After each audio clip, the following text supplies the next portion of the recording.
Like, hey Seth, is it possible to scoot a little bit back? A little back? Just so that I can actually see Nick's face? Is that better? I don't know. Maybe just scoot back. I'm just kidding. All right, I'm removing your looking privileges. All right, let's go.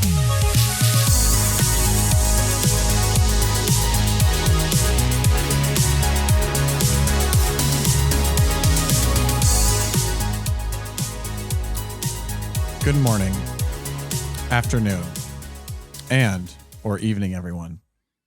Thank you for tuning back in and hanging out with us. We are, as always, the Genesius guys. I'm Nick. Filling in for Kyle. I'm Seth. And I'm John. And we're three Catholic dudes who love to talk about movies. Love it. This is the Genesius podcast. How you doing, guys? I mean, that's kind of the tone of this movie at some points. What do you mean? Yeah. You guys can't hold this the whole episode?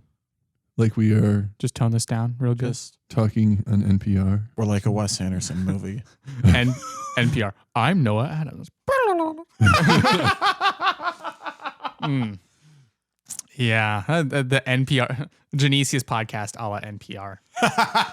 There's a great Key and Peele sketch about radio hosts, what they do during commercial break. I don't know if you've seen this, but I'll have to show you later. But like they're doing their radio show and they are all just like energy through the roof, talking over each other, having a great time. And then they cut out to commercial break and suddenly they all go dead silent. And they each pull out some very quiet thing to do. Like Key literally smokes a pipe during the commercial break while he's And reading there's a like book. somebody like knitting or something. Yeah, I'll show you later. And then like they pop back onto the show and immediately energy back up to the roof again. A lot of actors do that, though. Like, they can just flip in and out. Yeah. Mhm. Well, and in fact, when we do this podcast, maybe our listeners and our watchers don't know this, but we're the opposite. When the show starts, we all settle down. So just imagine us like 200%. This is pretty accurate. Yeah, and we're like that outside of the podcast. I think I'm about the same. Yeah, me too. It would be amazing though if the recording stops and suddenly we all just go ballistic. Just completely like Kool-Aid Man kick it. Oh yeah. Oh, yeah. And that microphone peaked. That's what happens when you put me on a microphone. That's true. So to make the Marvel reference, Nebula is very much like this. Like Karen Gillan as like a person. It's very true, like yeah. heavy, bubbly, and then like Nebula is a very serious, like stern character. But Yeah, that's a good point. I didn't like her character in the first movie. She just seemed she's like, kind of unlikable, like supposed to be unlikable. I know a little she's bit, though. supposed to be unlikable, but they really just took it to an extreme. And I found myself really not wanting to see her character again. And I'm delighted with what they later did with her character. I'd say that she's been one of the most well-developed characters in the MCU. I agree. Yeah, there's a lot of change there, especially since she was always, was considered the inferior sister or inferior daughter for Thanos. And so on top of just like this sort of trying to do as well as she can, where she'll go to just insane extents to win. But just to see her start to work through all of that as a result of the later movies is really cool. But we're not talking about that action adventure. Not just yet. We'll get back there in July. Yeah, we'll be there soon. But today we wanted to talk. Yeah, we are talking about. Hey, hang on a second. There's one thing that I'm curious about. Yeah. Why are you here, not Kyle? Oh, yeah. That's a good question. Because he told me he really wanted to come today. he joined the crusade to end Kali. That's a really worthy cause, actually. I support that. No, he's on his way to Delhi. He's trying to make it to Delhi. He might crash on the way there and end up having to go to a temple. Is this a temple that they like rip people's hearts out at? I mean, you kind of leave soulless, so yeah. yeah. Okay. Is it? Could you say it is a temple of doom? Yes. And he's going to cleanse the temple. Because, well, that's really fitting because we are talking about Indiana Jones and the Temple of Doom, which is actually not a sequel. It's a prequel. It is a prequel. I didn't realize this at first. Yeah. It explains a lot. Because Raiders of the Lost Ark, it takes place in 1936. And it says the beginning of Temple of Doom that this is in 1935. Yeah. And It makes a lot of sense. Yep. Yeah. Yeah. Like when you don't think about that, like you see, because like Indy is way more of a scoundrel in this movie than he was in He's Raiders. a much different. Yeah. And when you realize that this is a prequel, it makes a lot more sense. Mm-hmm. Yeah, we'll talk about that later because I had thoughts on that. But this is directed by Steven Spielberg, writer Willard Hewick, I think, Gloria Katz. Also, I should point out, story by George Lucas once again. Mm-hmm. He specifically didn't. I should start putting that in the stats. Yeah, he specifically didn't want the Nazis to be the villains in this film, so he did something different. Also, he and Spielberg were both going through breakups at the time. That's probably I think the Nazi thing is probably why this ended up being a prequel. Mm-hmm. And I think that was a good decision. Yeah, and so the music, John Williams, of course, absolutely nails it once again. Release date. What can't John Williams do well? I thought you were going to say, what can't he do? And I was going to say, die, please. That's don't die, please. Do you want to hear a really fun trivia fact I learned about John Williams the other day? Sure. So I was watching, so the 40th anniversary, at the time of recording, 40th anniversary of Return of the Jedi was on Thursday, which I of course watched that morning. Yep. I was watching a YouTube video about, it was the Star Wars Explained channel. It talks about like things he loved about Return of the Jedi. And one of the things that was said that I did not know was, like the songs and like Jabba's palace and like the song like at the very end of the movie when they're celebrating with the Ewoks. Yeah. So that music was written by John, like the lyrics, and there are English lyrics and there are lyrics in their respective languages, Huttese and Ewokese. Oh. That was written by John Williams' son, Joseph Williams. And if you have never heard that name before, I mean, granted, it's a pretty generic name, but the thing that blew me most away about this Joseph Williams, he's the lead singer in the band Toto. That's right. Yeah. Wow. Isn't that cool? That is cool. That makes John Williams so much cooler. Yeah, there's a musical duality between him and his son. That's really neat. And the fact that his son is famous for the song Africa. Yes. Yeah, I was gonna say. I bless the rains down in Africa. I would play a track, but copyrights. Mm-hmm. Have you guys seen the one last tangent? Have you seen the YouTube video of like the soundboard where it's like it's like a map of America, like a map of the world, but it's like all these but it's like there's piano keys, so like it sounds like a really cool like piano musical composition. It'll make more sense if you watch it, but when it gets to when it gets to Africa, it just plays Africa. That's right. Yeah. when it plays that song. Yeah. So do you know those I'll send it to the group chat. you know those like workshop things where you see all the little lines for the piano notes and they have So someone did that where they drew the world out in that sort of like digital audio workstation and they played it. But when you get to Africa, he just puts Africa. It's Toto. so funny. It's hilarious. Yeah, I'm gonna send it. Yeah, you guys can read our stats. I'm gonna send this to the chat. Release date is May 23rd, 1984, with a budget of $28.17 million and a box office of $333.1 million. Of course. John, what do we got for critic scores?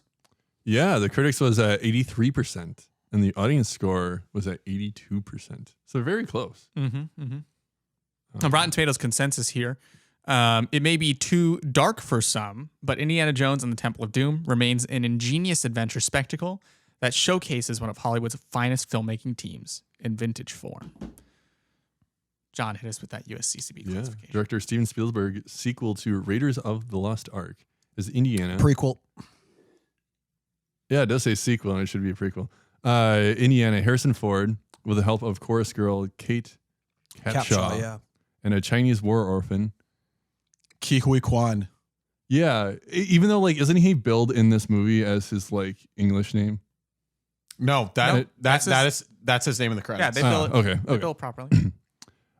Rescue a stone from a nasty Indian sect and return it to its rightful owners. Nonstop stunts take precedent above all else, making it entertaining for action fans, but the comic book violence is a little intense, especially a sequence involving the removal of a human heart. Rated A3 for adults. So I right off the bat have a couple trivia. I mean, I've brought in a couple trivia bits already, but I have a couple just about this movie. So first one's about Ke Huy Quan. So yeah. It's probably a point I was going to make too. So this was his first movie ever. Mm-hmm. This is his breakout role. By the way, Short Round is the greatest thing about this movie. I agree. Like when I was taking notes, I was writing down. When I was taking notes, I wrote down like probably some of his funniest and most heartwarming lines, which we'll get to later in the episode. Nice. But he is in the Goonies. Yeah, he's also really funny in the Goonies. Mm-hmm. And he took a few years hiatus because they weren't hiring Asian American actors. Yeah, and he came back in Everything Everywhere All at Once. Yes. Oh, he's the dad. That's a movie we should. By a few years, he means like 30 years. Yeah, he was gone. He was gone for like 30 years, but he's actually Ke Huy Quan is also one. I really hope he's in Dial of Destiny. That would be an amazing surprise if they brought back Short Round. Mm-hmm. And also, this actor is supposed to be in the Loki season 2. Wow. So I'm really excited. So if it says anything, like I've kind of looked a little bit. He didn't he receive an award for Everything All Over? He did. Yeah, I believe he did. And what's crazy is both Spielberg and Harrison Ford like went to congratulate him like individually because they had still had a relationship from making. This movie. I mean that. Of course they did. Like. I would imagine that as a kid, he was just one of the most delightful kids to work with. And it's really sad that he like did such a great job as a kid and was like unable to find work in the same field for so long. Because Ke Huy Quan was truly spectacular in this movie. Yeah, like he was fantastic. Like I'd say he was better than most child actors you see in movies today. Yeah. Well, and the interesting thing is, he as a character, I wouldn't say he's a foil to Indiana Jones, but he's scrappy in the way that Indy is, and in also his own ways as a kid. But he also kind of tones down Indy and keeps Indy from just being a complete scumbag in a lot of ways. Oh yeah. Yeah. And the other trivia thing about this movie that I wanted to point out, so it was this movie and the movie Gremlins that was the origin of the PG-13 rating.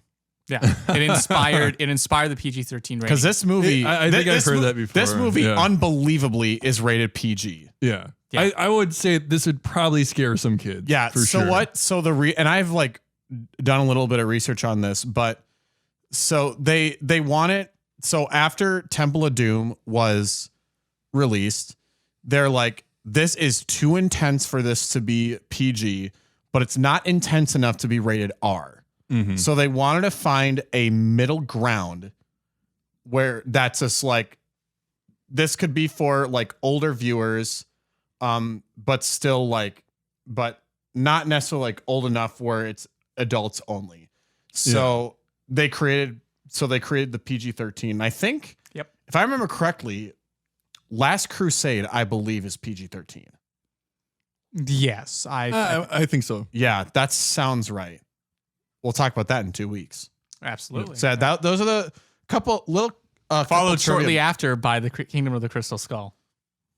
Wait, what movie? Oh my! I don't think I've heard of that Last one Crusade. before. Oh. one last bit, because I just realized this. Kate Capshaw, who plays Willie Scott in the movie. She ended up getting married to Spielberg. That's right. Yeah. They met on this film. They got real close on set and they got married. I think I'm glad something positive came out of her casting for that role. I have thoughts. I actually thought Kate Capshaw's performance in this movie was quite good. So you know how before we were talking about how Princess Peach is kind of like a damsel in distress, or like Willie in the video games, but not in the movie. Yeah, Willie Scott is absolutely a damsel in distress. Yes, like all the time, all the time. She is a damsel. She is in distress. Most of the movie, all the movie. Okay. I know. I think I mentioned this in our last episode. The Mario episode, or no. Raiders? The Raiders episode. Okay. Mm-hmm. I think I mentioned how I feel this the last movie hints at a very sleazy version of Indiana Jones that used to be there, and he's obviously a little bit more golden boy by the events of Raiders and the Lost Ark. Mm-hmm. But I was kind of hoping that in that movie they would maybe elaborate a bit more on that shadier aspect of who he is. And this movie really does that. Like it definitely paints him more as the very selfish, swashbuckling adventurous, hero. swashbuckling hero. That's a good way to put it. But honestly, I didn't like this movie. There are redeeming qualities about it. Mm-hmm. Short Round's performance being one of them. And also just a lot of the action sequences. But at least to me, it felt like it was so slow building up to the actual chase part of it, in a sense. And I don't. It's frustrating because I really like what they did with the Indiana Jones character. I just feel like they realized the things that made the last movie get such good reactions from people, and they doubled down on the creepy and weird stuff about, like, there's literally, I think there's a trivia bit about they wanted to figure out how they could get people to pay attention during the Thuggy exposition. And so they had this really gross dinner sequence. Yeah. And the monkey brains. Yeah, like the whole point is just like to keep the audience so grossed out that they're just engaged by the movie. It didn't engage me. Was very weird. It didn't engage me. It just made me want to stop watching. Like I did not care for how much they decided to lean into the icky, weird aspect, and especially with the fact that Kate Capshaw, where we talk about her performance, she screams a grand total of over 70 times in this movie. No, it is like a lot. So this is okay. So like Sam Raimi would be proud. The reason I think, one thing I realized, because I've seen this movie several times. Mm-hmm. I think what I think was great, what I realized about her performance, I'm just like, she's a very over stereotypical damsel in distress, like American, specifically, she's a damsel in distress. She's an American showgirl. She's an American showgirl where it's like she can't deal with anything outside of her comfort zone. Yeah. Yep. And I think in that aspect that was portrayed very well. Yeah. That was really cool. That's what I mean. I really liked the opening part of the show. It's shot like a musical stage performance. Did you pay attention to what the name of the nightclub is that they're in? Obi-Wan. Club Obi-Wan. Yeah. Yeah. And this is, I was hoping, I'm glad this came up because in the animated Bad Batch series, they in the second season, which you guys should watch the Bad Batch show because it is very good. Mm-hmm. Listeners, viewers, like I said, Indiana Jones is a cousin of Star Wars. Star Wars tangents are inevitable. Yes. Like they had, like even in Raiders, the hieroglyphics is Nick is on this podcast. Star Wars is inevitable. That's true. No, and we didn't talk about this in our Raiders episode, but like if you look really carefully, there's a hieroglyphic of R2D2 and C3PO. in the tomb. Wow. Interesting. Yeah. But anyway, so in Bad Batch, it's a little more than halfway through the second season. They do a scene that is that very much pays homage to this opening sequence in Temple of Doom. Mm-hmm. And to sell the point even more, the nightclub they are in is called Club Lao She, which is the name of the villain in this scene. Yeah. Interesting. Well, and this so I mean, the beginning of this movie is definitely paying homage to like 007 stuff. Like he's trying to be this like secret agent, but he's like not quite as suave as James Bond. and he's also a little careless. Mm-hmm. And which was weird to me because he was doing everything really well by the books in terms of how do you negotiate with someone that won't negotiate. And then he just drank poison. But then he just like randomly is like, oh, this thing that they slid over to me, I'm just going to drink it because I'm overconfident. And it's like, no, they're clearly trying to kill you. Why are you trusting anything that they're putting on your side of the table? Right. Yeah. So I don't know. I like that was just. I think that whole sequence with the lazy Susan was incredibly. It was shot. really cool. I loved it. And it's like I was paying a little closer attention. I think it's like one take too. Yeah. The back and forth is all one take. Wow. Yeah, they like that opening shot was really cool. And then it's like this very tense negotiation that's going on. They have a friend of Indiana has a friend who shows up to help sort of sway the course of the events, and that friend kind of gets shot. He kind of gets shot. He definitely gets shot. He kind of gets shot. You just shrug it off, Yeah, shrug it off. Getting shot. He's a red shirt, right? He's character number 5. He dies before the first commercial. Oh my gosh. What was the guy's name from Crewman number 6? What are you talking about? From Galaxy Quest? Yeah, crewman number 6, Guy. Yeah, Guy. Of course, his name is Guy. His name is Guy Fleegman. They later bill him at the quote unquote end of the movie when they reboot the show. We'll speak about another guy in a week. Yeah, next week we're going to be talking about another guy. Guy Fieri. No. Let's go to Flavortown. Flavortown. That sauce is rocking, man. Oh my gosh. No, so this is where as soon as the first action piece starts, it's really interesting. It starts out kind of cool. And then it just sort of devolves into this. They do a good job of showing what a complete and utter mess it is, but it starts to fall for that problem that I find the rest of the movie really goes in on is the same gags just keep happening throughout the action sequence where Willie is trying to get this diamond off the floor that Indy dropped. But there are people fleeing, but there are people running around and kicking this diamond around. And every time she gets to it, it gets kicked away. And they play this gag 5, 6, 7, 8. I don't know how many times. It's an 80s movie, Seth. By the end of the movie, I was or not the end of the movie, but by the end of the scene, I just felt like I needed a breather because they do it there. They do it with the bugs. When she has to come rescue Indy in the film. They just keep doing the same stuff. And throughout all of it, she is screaming every other shot. Yeah.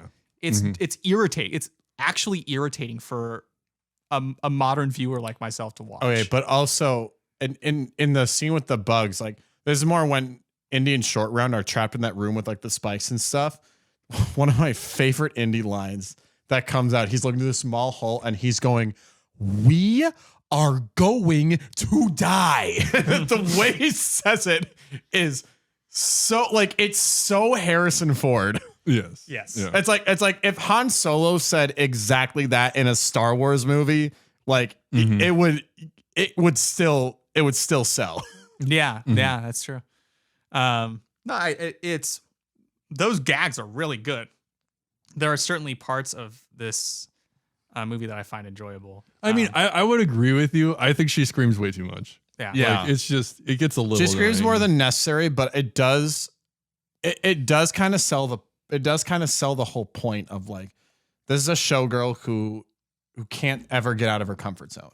You can sell that in one scene and then just leave it for the rest of the movie. Fair enough. But I'm going to reiterate, this is an 80s movie. Fair. Yeah. Yeah.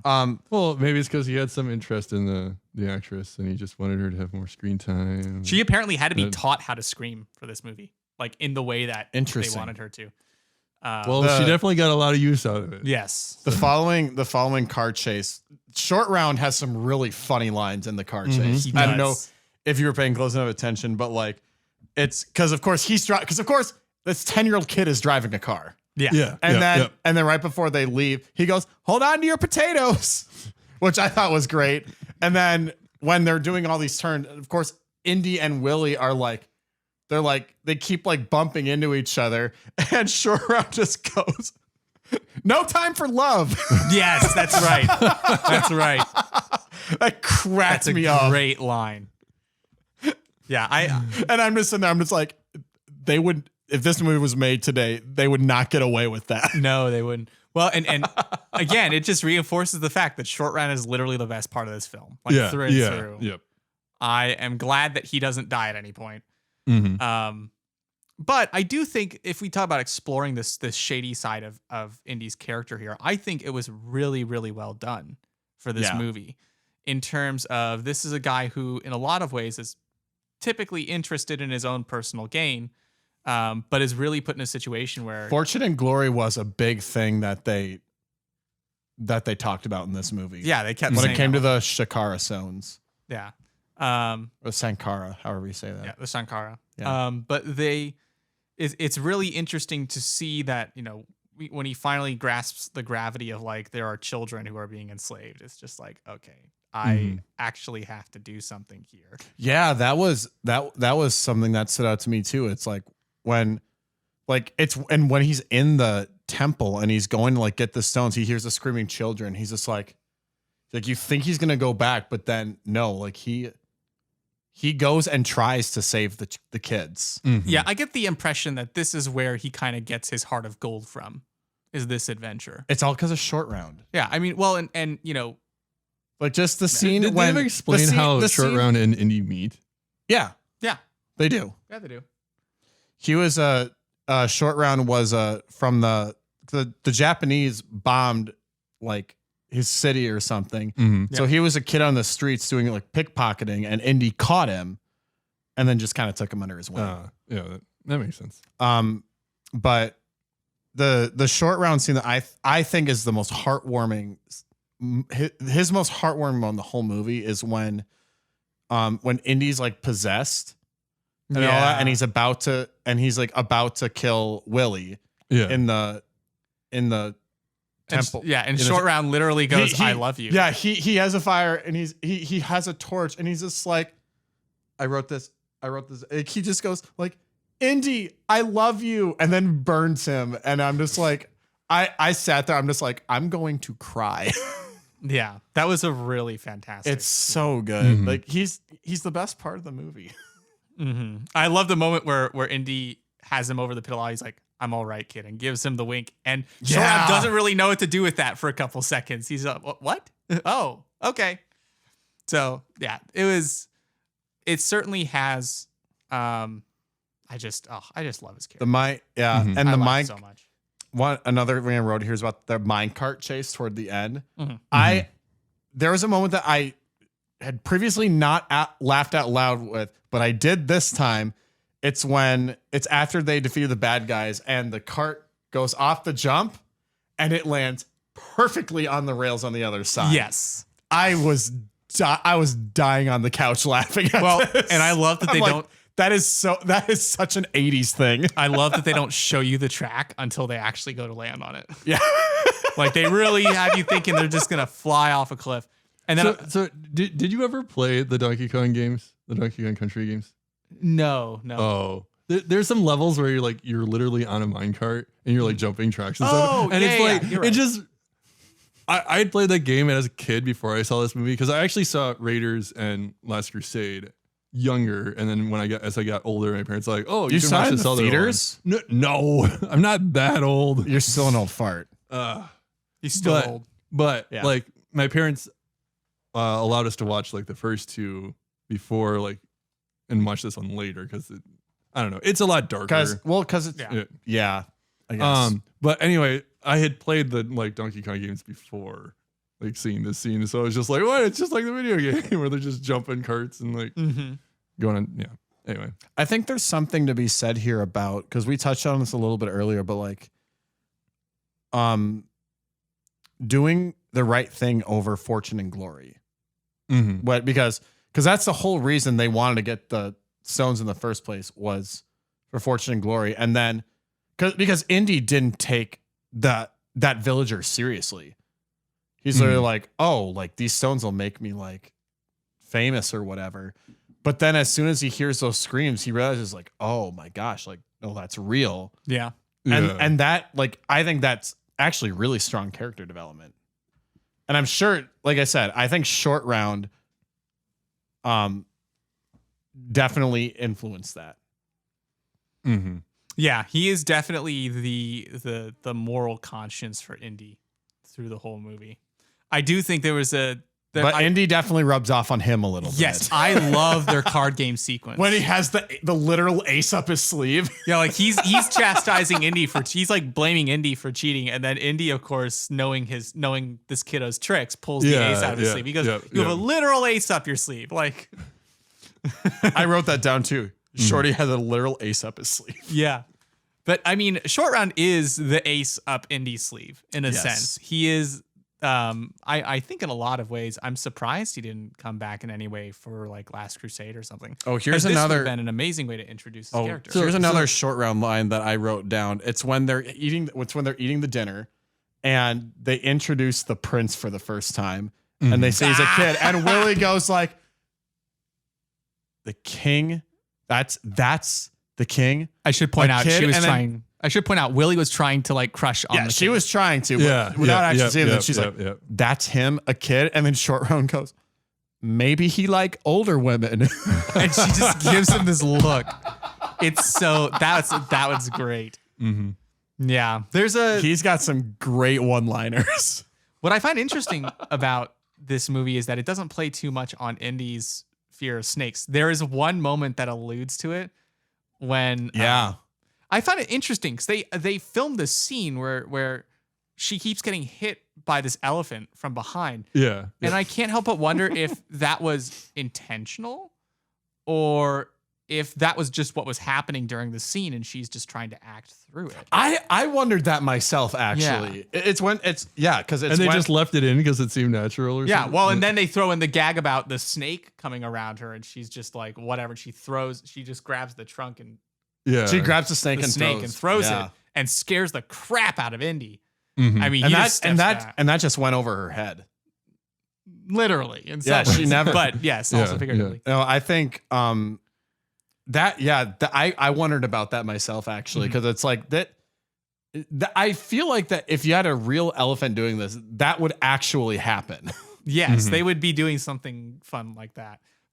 And of course, and I think every time the elephant does something that like pisses off Willie and Short Round is like laughing his butt off, I can't help but wonder if that was also a natural reaction. Yes. Because I'm sure that kid is sitting there like, this is really funny. One thing that was really interesting to me is the plane crash. So when they get out of this plane, they're in this raft. And this is, talk about immediately destroying any suspension of disbelief. Oh, this sequence was This whole sequence was so goofy. They survived 2 impossible falls. And I'm just sitting there like Mythbusters actually did an episode where they unscientifically just debunked all of that. But to me, I'm just sitting there thinking like the raft lands in the water and it stops me. Like it doesn't go under. It just stops immediately. I'm like, those people are dead. They're not alive. They're dead. Like, when I love that they land in the snow. It's snow. An 80s movie. Shush. Let me be the modern viewer on it. Yes, go for it. This is aging like milk. All right. Oof. Short Round. So is it like really like nice cheese now? Is that no Short Round? It's like blue cheese. That's fair. Give me the fist bump. I was trying to figure out like backhand 5 because I used the wrong arm. But no, the Short Round is amazing, but like that particular aspect, that moment in the film where they survive a lot of these falls, that ages really poorly. Oh, also some of the comping in this film, I was watching this with Tom last night, and it just made me laugh. So like there's one moment where one of the mine carts goes off the rail and it drops below the edge of the screen, and for whatever reason, despite not containing any flammable materials, there's a little explosion. Yep. Yeah. I was like, oh, there's a moment also where after he releases her, she slaps him and they do a full punch sound effect for like a light slap. And I definitely did not notice that. But I didn't notice that either. it was so funny. And then also the plane crash itself, when they land in the snow and it crashes in the background, the composition of that explosion onto the frame was just terrible. Because it like disappears and suddenly the snow is just there again. It was bad. There are pieces of the plane sticking out of it though. Maybe a little bit. And then also what's the Mola Ram as he's falling into the river at the very end? It looks awful. It does. It looks awful. You I see what I noticed mean? that too. Yeah. I get what you're saying there for sure. They have a lot of really great practical effects in this film. That's not one of them. Well, the practical effect of him ripping the dude's heart out, like that was cool. like you can tell you can tell it's like not an actual person, but it still looks really good. Well, and I think they did a similar effect to what happened in the Raiders, how they did the melting faces. I was about to say. I'm pretty sure that, they did like a wax thing, and then they melted it, and they reversed that frame. Or at Belloc when they like blew up his head. Yeah, like I bet that was like a wax thing that they like planted some kind of little explosive in there. Yeah, this reads to me today in today's day and age as like a horror film. In a lot of ways. Yeah. They're like, absolutely. Honestly, all of the screams, like I got tired of Willie screaming throughout the film, but all of the other people, when they screamed, including Harrison Ford, was like blood curdling.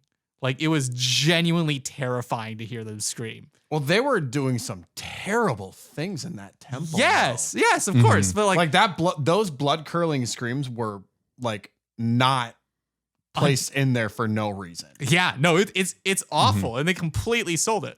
So I remember like, oh, that was really good stuff. But I think it's interesting that at a certain point in this film, they choose to effectively turn Indy on the other two. That's a very strange sequence. It was an interesting choice. Yeah, but in a lot of ways. I was chatting with Tom about this last night after we watched the film, but I had not seen the movie up to this point. I had read the novelization. There's a novelization? What? Yeah, there was a novelization because there are a couple of lines that they say throughout the film that I remember reading. Huh. Like the whole "I love you, Indy" line, or "Indy, I love you" with Short Round. Like I remember reading that line. And there are a couple of others in there that I remember reading too. I'm going to look this up. But yeah, I totally read the novelization for Temple of Doom when I was a kid. The other thing, okay, can we talk about like the ultimate practical though, that bridge cutting sequence?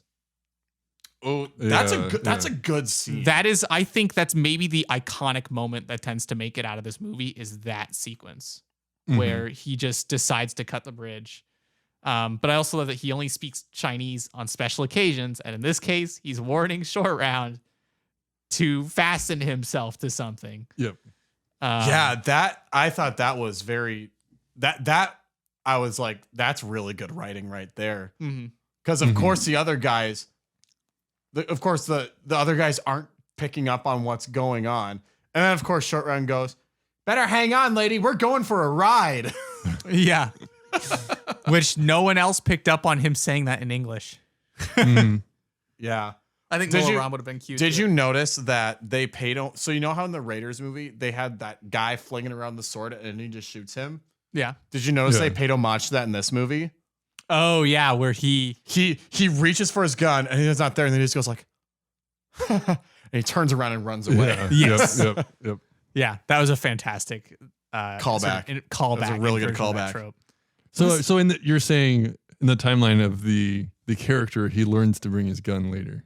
Always bring your gun. Yeah. You Always could bring- definitely say that for sure. Always bring a gun to a sword fight. Yeah. Just shoots him. Yeah, So just good. shoots him. So good. I love how annoyed he looked too when he did that. Yeah. There was this element of sheer annoyance where he just pulls out. He's like, I don't have time. For this. He's just like, dude, really? Yeah, just ices him. Oh, it's fantastic. Let's see. I'm trying to think of other. I think I paid a little more paid closer attention to some of the dialogue when Mola Ram is kind of explaining his plan to Indy. And one thing I wrote here in my notes, basically, because the whole, and I somehow didn't pick up on this, but they had 3, but there was actually 5. Yeah. And they're digging for the 4th and 5th zone, Mhm. and they're enforcing slavery to promote their cause. And I'm like, well, if that doesn't scream cult, I don't know what does. Yes. Yeah. Well, they're literally he is very. I will say, I did not expect. I can't remember who plays the villain, but he is incredibly charismatic. Yes. He has incredible. Screen This was extraordinary Hold on. casting. I gotta find this actor here because I read last night about all of that, but I need to find this again. So Temple of Doom. No, I don't want your family entertainment guide. So what are your general thoughts of like the change of kind of like his I would definitely agree that it comes across a lot more as like a horror movie versus the previous movie as being more action oriented. Like do you think like it fits? I think I mean like so. just in the kind of like in the canon. I almost feel like it was a I don't know, just looking at the trilogy, right? Yeah. I feel like this one was a real sidestep. It does feel like that, but you have to remember this is a prequel. Yeah. So if you watch the movies chronologically, I actually think it makes a lot more sense. Yeah, I think it would work out solidly in that way. It might be a little strained. Well, actually, I do think it works out really well because then you have essentially a two-parter on the Nazis Yeah. and what they were doing. So actually, that's a thought, and I think if I were to watch all 3 of them sequentially again, I would definitely start with Temple of Doom and see how that affects my perception of him. And like you could like I think you could watch, like if you've never watched Indiana Jones movie, you could probably watch Temple of Doom first and get a really good idea of Indy's character. Mm-hmm. And then when you watch Raiders, like you can see the growth. Yeah, you that see the keeps maturation. Yeah. That's such an interesting thought of like if somebody had never seen any of these to just start with Temple. I think the reason they start with Raiders is because I think that's the more like classic, like this is Indiana. Like It was also the first one made. but I mean, like, do you think people would kind of be turned off if you started with Temple of Doom? Yes. Oh yeah, for sure. Yeah. Or No, I to agree. even like try to even watch the other 2. So I don't know. It's Agreed. Yeah. an interesting thought. You know what they didn't have in this movie at all? They didn't even have a tiger. Meow.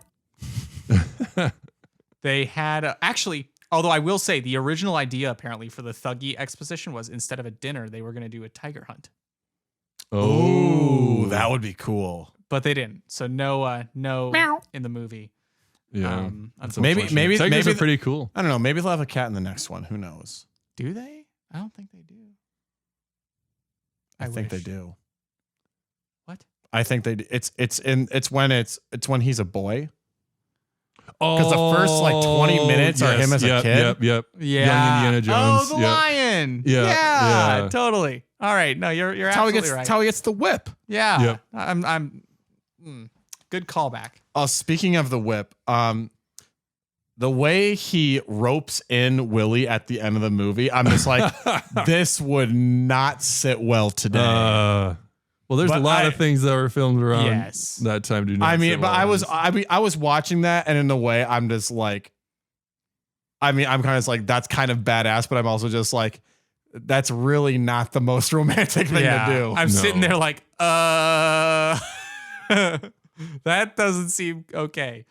They do have a very, let's talk about like their relationship really quick, because Indy and Willie. Yeah, because they're very much forced together in these circumstances. And there's a whole scene where they're like at the palace. They're just like, they're teasing each other basically. Yeah. Yes. It's very strange. Tom and I were both very uncomfortable watching that. It's a weird scene. I think the romance in Raiders makes a lot more sense than this romance. Yeah. Like, it just seems more authentic. I don't know. Well, it seems like it's almost more like lustful. Yes, very much. Oh, so. this is definitely a more lustful romance for sure. I mean, it was strange because up until I realized that this is a prequel, I was like, why would he have dropped Marion? She's clearly such a good match for him, like intellectually and all of that. But then that was a real confusion for me, because I've always put it as like a sequel. I'm like, why? He was just with that woman, and I was with like, I don't get it. But they do that in some movies though. Yeah. Mm-hmm. Like the whole movie is about getting the woman, and then like the next movie, there's no Top Gun Maverick did that. Yeah. Mm-hmm. Where it's just like that's just kind of, I get it that there's this appeal of this like attraction thing. I mean, of having romance in the movie, but it's like there's so few movies that like tackle like what happens afterwards. Mm-hmm. Yeah. But anyway, yeah, it's a very it was a very strange film in terms of how they chose to play that relationship out. yeah. And I think it wasn't necessarily helped in a lot of ways, but I mean, maybe it was. I mean, she's definitely the fish out of water here. Mhm. So That's a very light way of putting it. yes, I'll put it that way because I want to keep it light. She's It's not very a dark fish. for me. She's not a fish out of water. She's like a fish in space. That's a good point, actually. I was trying to make like I was gonna do a similar thing, but that makes that's great. That's a really good point. Yeah, no, she's so out of her element here, and Indy is really like after a while he's just kind of immune to it. But I think he's really amused by her being so scared that he's just like eh. Mm-hmm. like he's probably sitting there like whatever. As long as I can do what I need to do, as long as she can save my life when I need her to. We I love, are though, going to die. I love though how when she starts to reach inside the one hole, because they're like two holes. Yeah. She starts to reach inside the one, and she's like, and it's just Indy's hand like the other one, like poking through. I was like, okay, that's good. And then they did have some jump scares there where I was like, that genuinely affect. Like after Indy kind of goes back into behind the altar space, I guess. And then suddenly these minions just pop out. Yeah, that's a good jump scare. I was like, that's good stuff. Like I've played Five Nights at Freddy's. I know what a good jump scare is. But I'll explain to you the concept later. Think Chuck E. Cheese animatronics turned murderous. Yep. Yes. So anyway, And they only move when you're not looking at them. and they only move when you're not looking. And yeah, and you have to survive till 6 a.m. I'll show you later. It's fun. Well, Gravity Falls must have done a rip on that episode because there's an episode where that exact thing happens. Yes, it's probably riffing off of Five Nights at Freddy's. The whole thing is kind of overdone at this point. But suffice to say. I know we don't like, we talk about the score a lot, but like out of the original 3 movies, my favorite ending score, this is going to sound super like weird and superficial, but like my favorite ending score out of the 3 Indiana Jones movies is this one. It is a lot. When it ends, it is a lot of fun. Like in Raiders, it ends like with a really soft, it starts like really softly with the Raiders march, which like makes sense. And then like with Last Crusade, they roll the credits in the middle of the Raiders march. But then with this one, it's like they kind of build up to it. And it kind of like gets big, and like there's a couple of key changes, and then right when the credits roll, you get like ba-da-dum-bum. Yeah. Bum-ba-da. So I'm Yeah. and it's like out of all like the orchestral credit rolling sequences, like Temple of Doom is my favorite one. Yeah. That's a It's very so- specific point. I know. but- I know. I said it was. I said it was yeah, a little yeah. weird, but Yeah. like it. Mhm. It's so epic. Mm. I have to credit Tom here because he basically said that this was the great Indiana Jones side quest. So I now want to call this movie Indiana Jones and the Temple of Side Quests. It is a side quest. I kind of had that same thought actually. Yeah. I was just sitting there like, oh man, that's really, really true, especially in the context of the other two films being like Judeo-Christian kind of themes. And this one is very much not of that. And in fact, it was interesting. You mentioned Mola Ram talking about, by the way, played by, give me a second, because I had it pulled up. Your second is up. Amrish Puri is his name. And I love his thumbnail. Amrish Puri.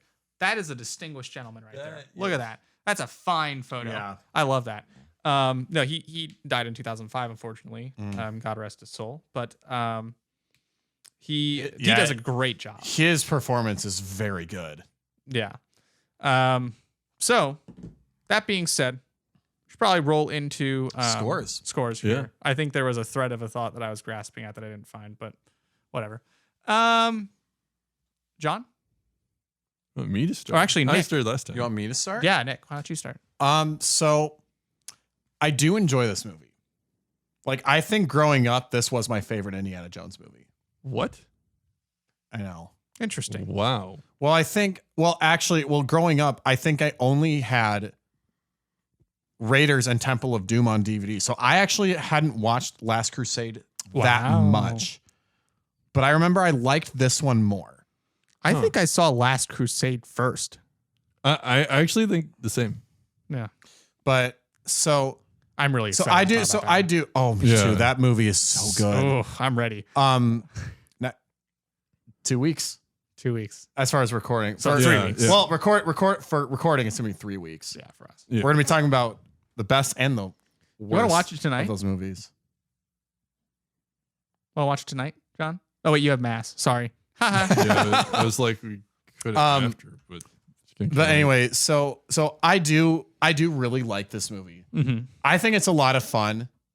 But there is a lot of it is very much for a more limited audience. Yeah. yeah. But like it's definitely not the best of the Indiana Jones movies, but it is by no means the worst one. Mm-hmm. Yeah. Just So wait till you see what I rate Crystal Skull. I can't wait to see what you rate Crystal Skull. Oh yeah. So I'm gonna give this. I think I'm gonna give this an 89. All right. Because like I said, I think very highly of it, but Raiders and Last Crusade are better. Mm-hmm. Yeah, I agree. In terms of my score, I think it's no small secret That you dislike this that movie. I dislike this movie. Yeah. I'm not a big fan of how much it decides to lean into the weird and gross stuff. And not only that, but how long it just sticks with its gimmicks. Mm-hmm. Like today, if a movie did that today, it would just come across as gimmicky. Some of that did affect my score, by the way. Yeah, I assumed so. To me, it really took away from my enjoyment of the character writing, which is fantastic in this film. The character writing is amazing, but it's too much screaming. It's too much icky, weird, strange, demonic stuff. Which I suppose the demonic stuff is part of the territory of an Indiana Jones Temple of Doom film. But I say that as if there are like 30 of them. But there's not. There's one. It's You have to. A villain has to be something that's evil. No, but, and it works. Actually, this film is banned in India. I don't know if you know that. I believe that. Yeah, I 100% believe that. But no, there are certainly some amazing aspects of this film. It does address what was maybe one of my biggest gripes with Indy's character writing in the last film, and that was he's a bit too much of a goody two shoes, and it's hinted at that he really isn't. And this film really shows what not being a goody two shoes looks like. Yeah. Indy's character development in this movie is fantastic. Yeah, but and the great thing is his character's potential to do good is explored here because he is converted to doing the right thing, even though initially he has very selfish because goals. of the goat of this movie. one short round. One short round. Yes. So that being said, it's a fun film. I'm not going to knock it. I just feel very indifferent about it, and I probably won't watch it ever again. So I'm going to rate it like, I don't know, 75. I was going to say 70, but that's 75. I was going to say that's a lot higher than I thought you were going to. Yeah, it definitely sounded like you were going to go lower than that. The actual filmmaking quality is fantastic. It's just not my kind of movie. That's fair. So, Jean. I think I agree a lot with what like Seth was saying, but like, I mean, I would definitely watch it again. I don't think I would say like I'm never going to watch this movie. It's not like if I'm going to watch the other ones, I'm going to watch this one. I think it's a rewatchable movie for sure. Yeah. I also agree. Like to me, in a way, it's almost like Short Round is so good, but like, Willie is so annoying that it almost kind of like balances each other out a little bit. Thanos perfectly balances all things. But I also don't feel like I can give it like a huge rate because like out of the trilogy, it's definitely my least favorite. Yeah. Yeah. I think that's across the board for sure. Yeah. I was thinking, 79. 79. Because like I do like it, I think more than Seth, but I don't like it as much as Raiders. What do we got? Genesius average score overall of 81. Is that the second time today we've got it exactly? Because when we did the Mario movie, it was like, oh, you mean like it's not a decimal? Yeah. Yes, that's true. Interesting. Wow. I haven't been putting in decimals. No, I know you haven't. No, I'm saying But like just in general, like the fact that it comes out to a whole number is impressive. That's no. Wow. If that happens with Free Guy, I'm gonna be so happy. That's gonna be great. All right. 81. I think it's a good score for this. Yeah, I'm excited to talk about Last Crusade. Oh man. And I feel like that one might actually go over an hour just because it's so good. I think that one deserves to go over an hour. It deserves to go over an hour if we do it. As much as I dislike Crystal Skull, I think we'll have a really good discussion on Crystal Skull. Oh yeah. Oh, okay. Oh yes. So you still mean the movie that should not be named? Kingdom of the the Kingdom of Aliens. Aliens. Such a weird decision for an Indiana Jones movie. It was very crazy. So thank you, John and Nick, for this awesome discussion on Temple of Doom. Because short round all the way. Short round's my bro. To the end. Short round over Shiloh. The synopsis. Yes. The synopsis of this entire thing is short round for days. He's a bro. He's the goat. He's the goat. Indy's the goat. Willie. It's all right. You can marry the director, I guess. She screams like a goat. Yeah. That is definitely her and the goats in Thor 4 are like the annoying. Yes. And I feel bad because I know that she's a very competent individual in her own right. So I'm not saying this to be detrimental to her necessarily, and not a detriment on Kate Capshaw's performance either. Yeah, because it was portrayed very effectively. Yeah, I blame Spielberg actually for that one. I think it's just overdone. Yeah, it's just way too much. But Sam Raimi again would be pretty proud, I think. So yeah, thank you guys for this awesome discussion, and thank you all for tuning into this episode of the Genesius podcast. If you enjoyed our content and you want to see more or hear more from us, please subscribe to our podcast on whatever podcasting platform you use. You can find us on Anchor, Apple Podcasts, Spotify, Google Podcasts, or you can also find us on YouTube where our handle is @Genesius Podcast, the one and only, where you can see all the shenanigans we get up to, as well as some pretty cool Lego sets. Kind of bare still. We had a lot of people in the room earlier for our Super Mario Brothers recording. So there's not too many This things. is awesome. We didn't get the little Indiana Jones. Oh, my gosh. Oh well. Well, this wasn't the movie for it anyway. Yeah. This is still a much better arrangement. Yeah, I agree. Yeah. 100%. I think I'm gonna keep the table here. Yeah. If you wanted to, yeah, you could totally do that. Yeah. And if you would like us to talk about a movie that you enjoy, or you want us to discuss a movie related topic, if you want to provide feedback to make our show better, or if you just need us to pray for you for any reason, and also let us know if you want us to specifically give you a prayer shout out here on the show, send us an email at genesiuspodcast@gmail.com. That's GENESIUS podcast@gmail.com. And if you would like to make an appearance on our show as a guest, make sure you know one of us three personally, and make sure you've listened to one of our episodes. And if you've gone this far, well, you're 1 for 2. Nice job. But just reach out to one of us three directly or send us an email at genesiuspodcast@gmail.com. Finally, please spread the word about the Genesius podcast, whether it be on social media or word of mouth. If you're listening, turn to whoever you're in proximity to. Hey, Nick. Hey, Seth. Have you heard about the Genesius podcast? I have. Can you tell me what it's about? It's about...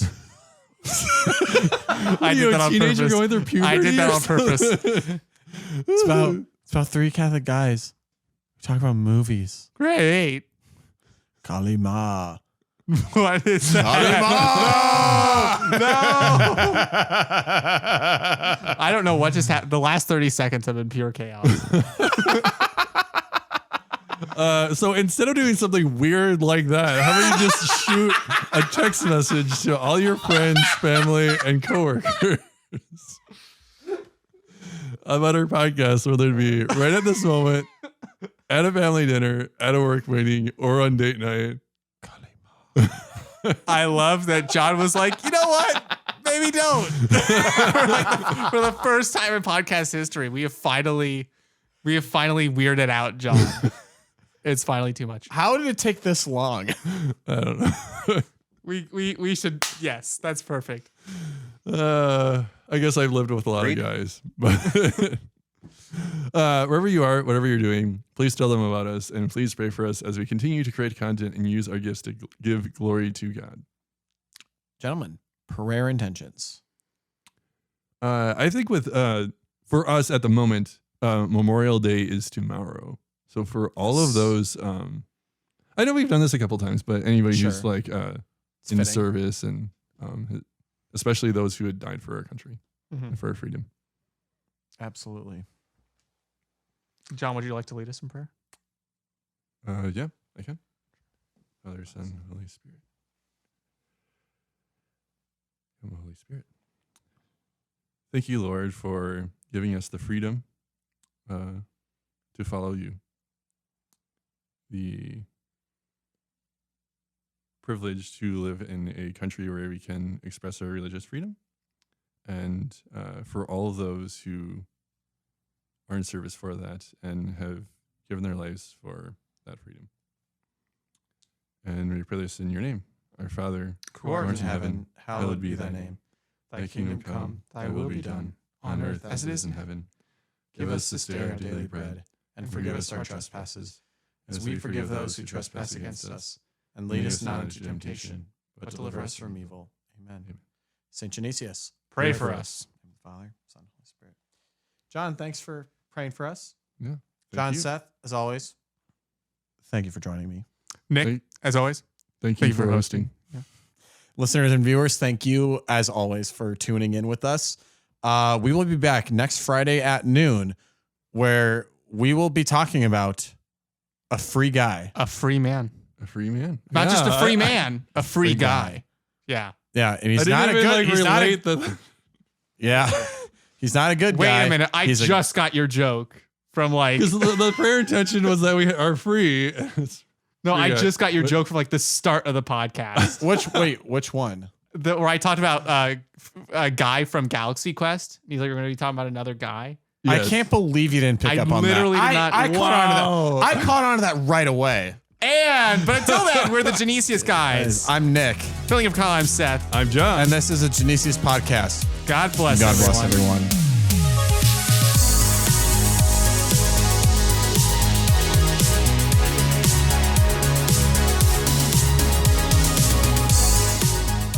I don't think we've ever had a chaos energy moment like what we just did. Yeah. That was fantastic. That was both awful and fantastic. And I know that people are going to listen to that later on and be like, what in the world?